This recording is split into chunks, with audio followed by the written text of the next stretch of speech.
Fast Get Fast series. We're at Road Atlanta, Porsche Cayman GT4, and this is laps 19, 20, and 21 out of 50 laps to get up to speed using the iRacing simulator.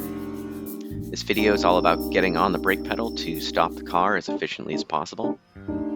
Previously, we spent some time learning the layout, looking ahead, using the whole track, driving at the limit, shaping each corner to prioritize exits, and we worked out our shifting.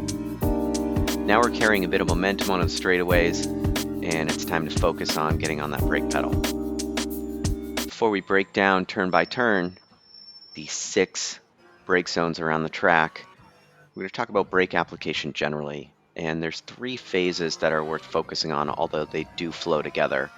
First is the initial brake input, which should be smooth and controlled, and we want to make sure not to have any spikes or erratic initial brake input so we can control the rest of the brake pedal application.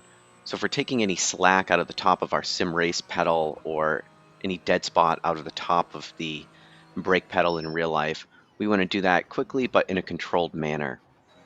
The next phase, going from really minimal brake input up to maximum brake input, and that transition phase should be done in time with shifting weight forward and settling that weight, and then taking advantage finally of maximum braking force once that weight has settled forward. So the middle phase is going to depend a little bit more on which corner we're approaching and just how much weight we want to shift.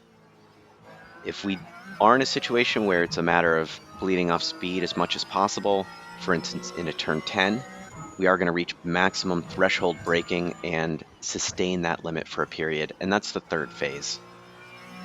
We want to figure out just exactly how much ABS we should be using, but really the key to this third phase are the 2 phases before it and executing them well so that the weight is shifted and stable, and then you can dig into the pedal a little bit further.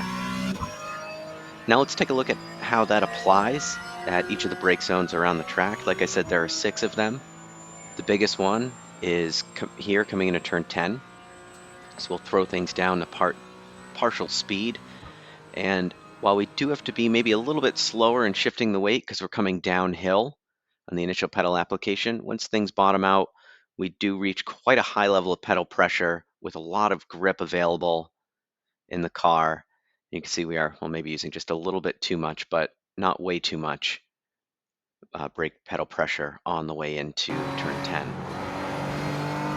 By contrast, turn 1, while we do get to threshold brake briefly, we're not bleeding off nearly as much speed, and the track, instead of gaining grip in our favor, it actually loses grip as we approach the corner. So we're going to quickly get out of threshold brake as well.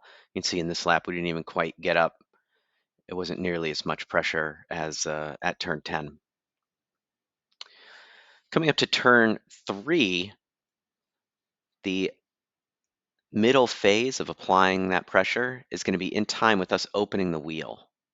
And it's not until the wheel's totally open that we can reach what's going to be the maximum for the corner. And then just one more time so we can see that timing. It's still not quite max pressure to where turn 10 was, but you can see wheel straight, nearly to the same level of brake force, but a little less than maximum.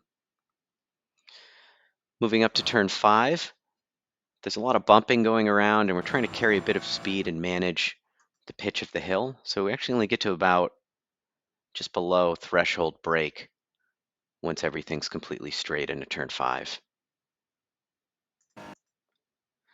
Turn 6, we can use a lot of brake pressure as we are trying to bleed a little bit of speed and the track goes uphill, reaching threshold brake just for a brief period before a long trail brake.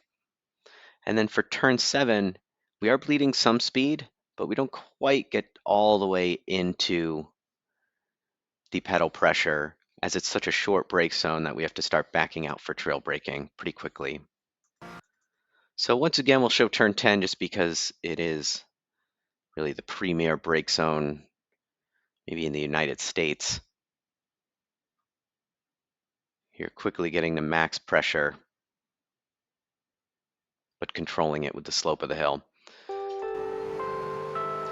So anyway, that's the basics of braking, breaking down the pedal input into 3 different phases, and then taking a look at how that applies slightly differently, the 6 different brake zones around the track.